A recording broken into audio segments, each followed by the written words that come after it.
नमस्कार। चलिए, आप सबको थैंक यू, आप सबको धन्यवाद। जिस तरह से आप सब हमें सपोर्ट कर रहे हैं, सही में काबिल तारीफ है। हर एक वीडियो को आप लोग देख रहे हैं, आपके दोस्त को भी आप लोग शेयर कर रहे हैं, और इस काम को यहाँ पे स्टॉप मत कीजिए, इस काम को और आगे बढ़ाइए, क्योंकि बूंद बूंद में समुद्र बनता है। हमें विश्वास है, सबका साथ तभी जाके सबका विकास। चलिए, ऐसे सपोर्ट और आगे मिलते रहे, हम लोग सफर को आगे बढ़ाते हैं।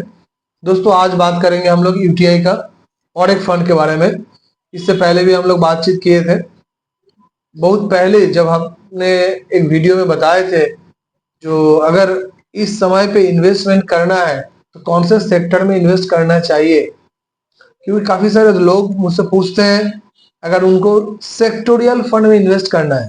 मैं पहले आपको बता दूं, ये फंड उनके लिए जिनका रिस्क एपेटाइट यानी रिस्क लेने का क्षमता थोड़ा सा बेहतर है, यानी कम से कम वो 7 साल से पहले कुछ सोच ही नहीं रहे। ये वीडियो, ये फंड उनके लिए ही है जिनका 3 साल का कोई टेन्योर है या 5 साल। हाथ जोड़ करके रिक्वेस्ट करेंगे, इस फंड को आप ना हले। इस फंड आप तभी लें जब आपका टारगेट है 7 ईयर एंड अबव। पर अगर आप 7 साल का समय अगर आप देते हैं तो ये फंड आपको रिवार्ड भी देता है, आपको जम के रिटर्न मिल सकता है।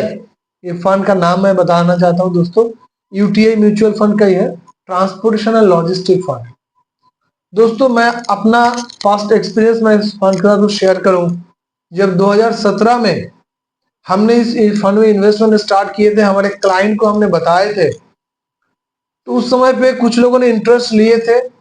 पर उसके 1-2 साल के बाद जब ईवी इलेक्ट्रिक व्हीकल का जब बात आ रहा था, पर क्लियर क्लियर मतलब कोई न्यूज नहीं आ पा रहा था, जिससे चलते ये फंड ने बीच में 2-3 साल परफॉर्मेंस नहीं किया था, अंडर परफॉर्मेंस था, इवन माइनस था।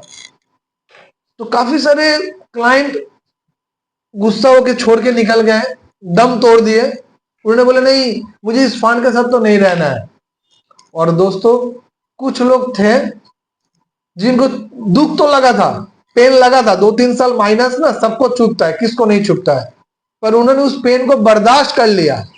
और जब उस फेज जब निकल गया, और जब ये जीएसटी में रेट कट, जीएसटी जब रेट कट आ गया, जब गवर्नमेंट ने फुल फेज में फोकस शुरू कर दिया ट्रांसपोर्टेशन सेगमेंट में, लॉजिस्टिक सेगमेंट में, तो लास्ट 2-2.5 साल ये फंड ने अपना ऐसा चाल चला है जो पूरा नेगेटिव नेगेटिव सबको मेकअप करके आज काफी अच्छा परफॉर्मेंस कर रहे हैं। तो दोस्तों, मैं इसीलिए आपको बता रहा हूं, ये भले एक सेक्टोरियल फंड है, बट इस बात को आप दिमाग पे रखिए, ट्रांसपोर्ट एंड लॉजिस्टिक एक ऐसा सेगमेंट है जो शायद भारत के विकास के लिए, हमारे देश के विकास के लिए सबसे ज्यादा इंपॉर्टेंट ये रखते हैं। मैं किसी पॉलिटिकल पार्टी का मैं सपोर्ट नहीं कर रहा हूं, फिर भी बता रहा हूं, अगर आप रास्ते में कभी अगर आप बाहर में जाएंगे, जिस तरह से आप हाईवे के देखते हैं, जिस तरह से आप इंफ्रास्ट्रक्चर को देख रहे हैं, आज शायद ऑल्टो गाड़ी आपको या कोई भी मतलब छोटा मोटा गाड़ी का बाजार अभी कम हो गया। आप देखेंगे वो रास्ते में अगर देखेंगे भी तो कार सब ब्रांडेड, नए नए एसयूवी, बाइक भी अगर आप देखने जाएंगे तो हमें उम्मीद है स्प्लेंडर से ज्यादा बुलेट का सेल है।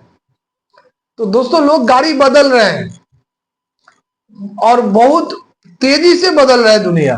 तो इस समय हम लोग एक ऐसा एरा में हैं जो आप दिल्ली जाइए, पुणे जाइए, कोलकाता आइए, बेंगलोर जाइए, कहीं जाइए, ट्रैफिक तो है। यानी क्यों? क्योंकि गाड़ी का संख्या इतना बढ़ चुके हैं।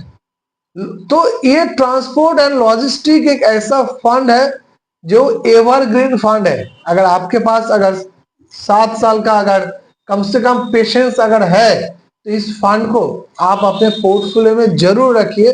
सुनने में सेक्टोरियल फंड लगने से बावजूद भी ये फंड आपको अच्छा रिटर्न दे सकते हैं। हम लोग थोड़ा आइए हम लोग देख लेते हैं इस फंड ने हम लोगों के कैसा रिटर्न दिया है। अगर इस फंड के बारे में हम लोग बात करते हैं तो लास्ट 5 साल का अगर हम लोग रिटर्न देखते हैं तो 25.55%।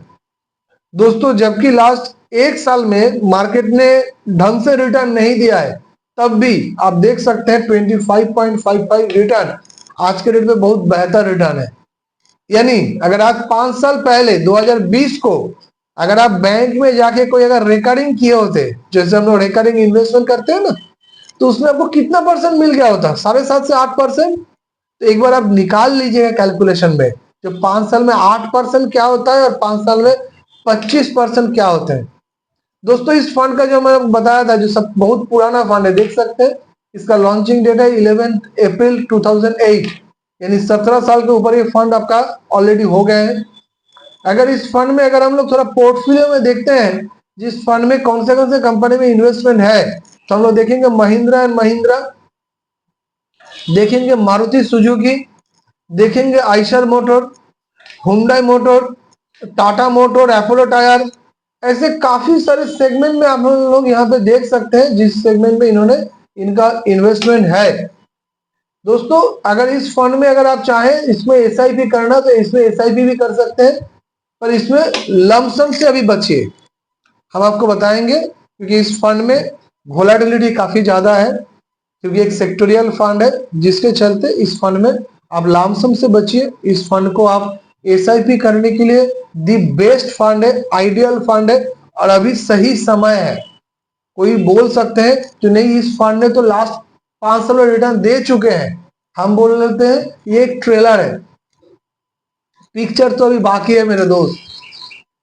इसके साथ आप बने रहिए, ये आपको बहुत बेहतर आपको रिटर्न देंगे।